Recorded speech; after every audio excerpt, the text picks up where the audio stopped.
I hit on a little bit, but this is an area that I see heavy in the kingdom. Is reconciliation. Reconciliation. See, let me tell you something. What I see a lot of is, and I made this statement about 2 months ago. I said, I was preaching and I said, I was talking about preachers, and I made a statement and I said that I have no ought against not one preacher in this region. Not one. Period. Not one. Every preacher that I see and relate to is loving my heart. Now they may not like me, or care for me, but that's besides the point. It's what's in me. Watch this. One of the things I had to learn is one of the greatest tests is when you have to go through with your peers / what we call colleagues. And when you can pass that test, you begin to get to a place where you desire unity and love and peace. You don't want confusion. So you seek reconciliation. Okay? Being reconciled. Sometimes you can't. Some people don't want it. Now, it's like that in the church world. You try to make up with somebody, and they're stubborn and don't want to make up. You know, the sister that don't want to budge, they're still stubborn, still walk out the door. Still don't want to speak, still don't want to say nothing. The brother that still got an attitude. I still have an attitude. I mean, just, yeah, get up and count the money, get up and pray, pull down the aisle. Still have an attitude. And you know what else? Where else it happens that? With husbands and wives. Right in the house of God. Husbands and wives.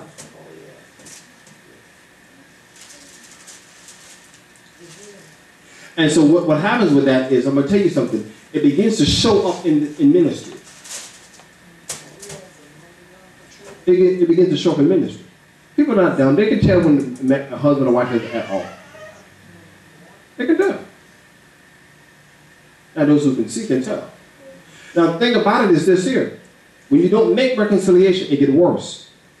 Because your heart begins to get comfortable with having a hardness of heart attitude towards your mate or towards your sister or towards your brother or towards someone. You get comfortable with it. And when you get comfortable with it, that's dangerous. Because what happens with that is you begin to rationalize in your mind why you feel this way and why you're acting this way. And when you begin to rationalize and analyze, you begin to talk yourself into saying, now you're justified. And when you're justified, you can't be touched. No one can break you. God has to break you. And when God has to break you, you have to do it the hard way. You have to challenge your pride and challenge your flesh to break you down. See, let me tell you something. None of us is above apologizing or saying I'm sorry. No one is. Some of the most hard men, hard women.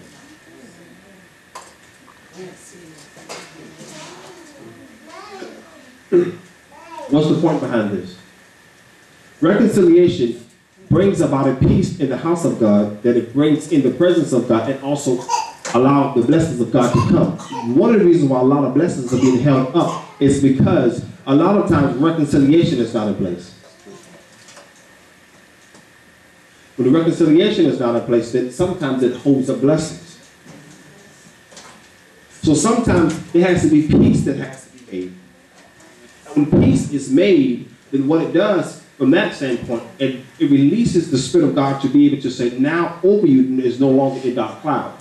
Right. See, because remember, the Bible talks about, for example, about the husband in reference to the wife and not having their prayers hindered. So a lot of times, the prayers are hindered because there's division and there's not reconciliation. And so what happens, it brings a dark cloud. And so God a lot of times said, until you reconcile, some things will be held up. That's true. And so what happens in that is this. We don't understand that a lot of leaders got their ministry hung up because they got an issue with another leader. It's not the preacher. It's the heart and the spirit unto God and to your brethren that makes the difference pertaining to the release. So what that means is this: when your spirit, as a leader or just brothers or sisters in the Lord, it's not right, it kind of holds up something where God said, I can't really abundantly bless until your spirit is right with your fellow brother. Everybody all right? So now, being that that's the case, sometimes we're down praying and believing God, oh Lord, bless, God should know. It has nothing to do with your prayer. You can pray till you're blue in the face. All it takes is you get up on your knees and go to somebody. And that'll release in the heaven. So listen, that's all I have to do is pray. You can pray till you're blue in the face, God said, until you go to certain people or to a certain person and release and apologize and reconcile. I'm going to hold up some things and let it stay right here until you do it. That's right. So guess what? Who in here want to be blessed? Everybody, right? Watch this. And it's a rhetorical question, meaning answer it within. No expected answer to give to me, but just you to answer within. Watch this. If you have an ought against someone and you have not reconciled with them, and God has told you to go reconcile with someone, the question is this: why haven't you? Why haven't you? Why haven't you? I feel it in the house now. I'm not going to try to call them. I'm not doing all that. I'm just telling you because I feel it. But why haven't you? Why haven't you? Answer that within now. And be honest with self. You owe me nothing. Because with God and you. Amen? So now with that, that means we're holding offenses. See, you're offended. Because you offended me, I'm going to hold it. I could have shook it off. It wasn't that big of a deal. But you offended me, and I'm going to hold it. Now, I couldn't let it go, but I choose not to let it go. I don't want to let it go, and I'm going to hold on to this offense that you, and pertaining to you, have offended me. And so because you have offended me, I'm going to hold on to this offense. And I'm not going to let it go. And I don't want to let it go. It almost feels good. Almost like eating chocolate. It just feels good. Just like melting in your mouth like a Snickers bar. It just feels good to hold on to this offense. No, I got this over their head. I got this over their head. And it just feels good to just wallow in it. But I'm going to tell you something. What God wants us to do is be convicted and let it go so that we can be free and we can open up the heavens over our lives.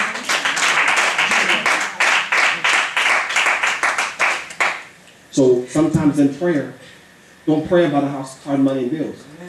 Pray about our heart and the spirit pertaining to our relationships and people we know, and see if there's something we need to do pertaining to someone. And then we begin to see the heavens open. I'm not saying that's the case with everybody. I'm not saying, I'm just using it as an analogy. It may not really be in here, maybe one person may be no one. But I'm saying that because that's heavy in the kingdom, with a lot of God's people not reconciling in ways pertaining to things that would be able to bless their life. So, this is the thing.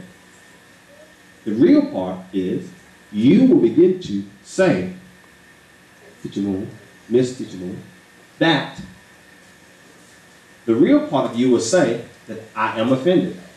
And you will go to the person. See, because if you don't say that you're offended, then you will begin to be fake and act like everything's well when it's not. Be real and go to them. Be real and go to them. Don't put the facade on and smile in their face. No, be real with them and go to them and tell them what you've done to me, hurt me, bothered me. I'm upset. I'm struggling with this. You need to help me be free. So you need to talk about this so I can be free. That's right.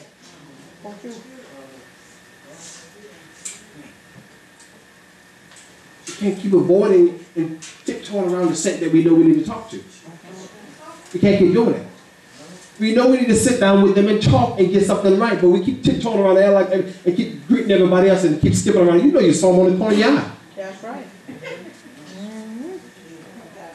like you don't see them. But you know you saw them before you, but just keep on going. I bet you didn't see them. No, you saw them the whole time, but you avoid them.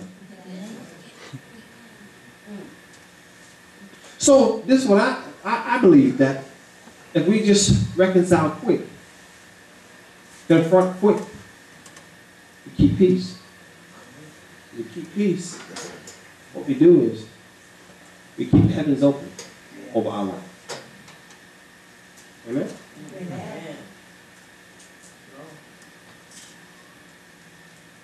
Last point. And I'll let you guys go. See some eyes like this. So, last point, and I'm done.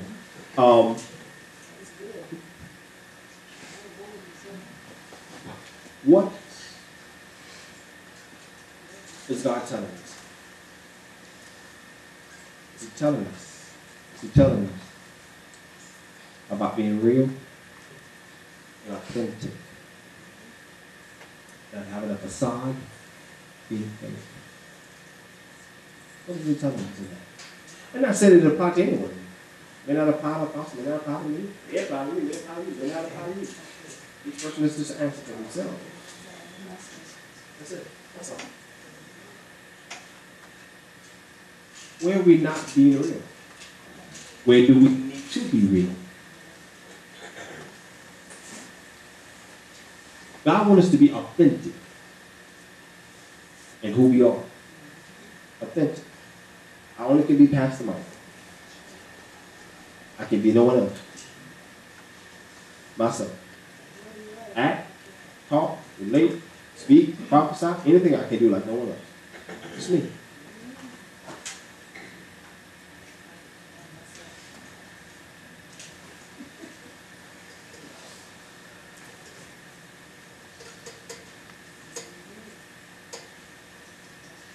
God wants us to be authentic and real. He wants us to be authentic and real. That He will be well pleased with our life. And sometimes people who are real and authentic sometimes can seem like they're being rude and cruel. You know, they're just straight up and they just get things straight right off the rip. They don't play. And they prefer to get it straight quick. And they come across as the type as rude. They prefer to get it straight quick. Everybody's not that way. Some people linger. And they linger and linger and linger. But you got to be careful. When you linger now, sometimes you still fight with your own emotions. And when you fight with your emotions, you got to remember something. You still have to deal with your heart. And when that happens, you have to be very careful. And it don't turn into unforgiveness and hate. So, in conclusion,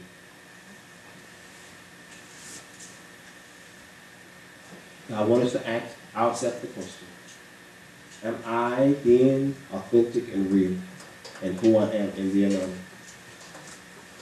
Or am I operating levels of being fake and with facades? God wants us authentic. God wants us real. That we can be free, that the heavens can be open, and that He can be pleased with our life. Amen? Amen. Amen. Let us stand.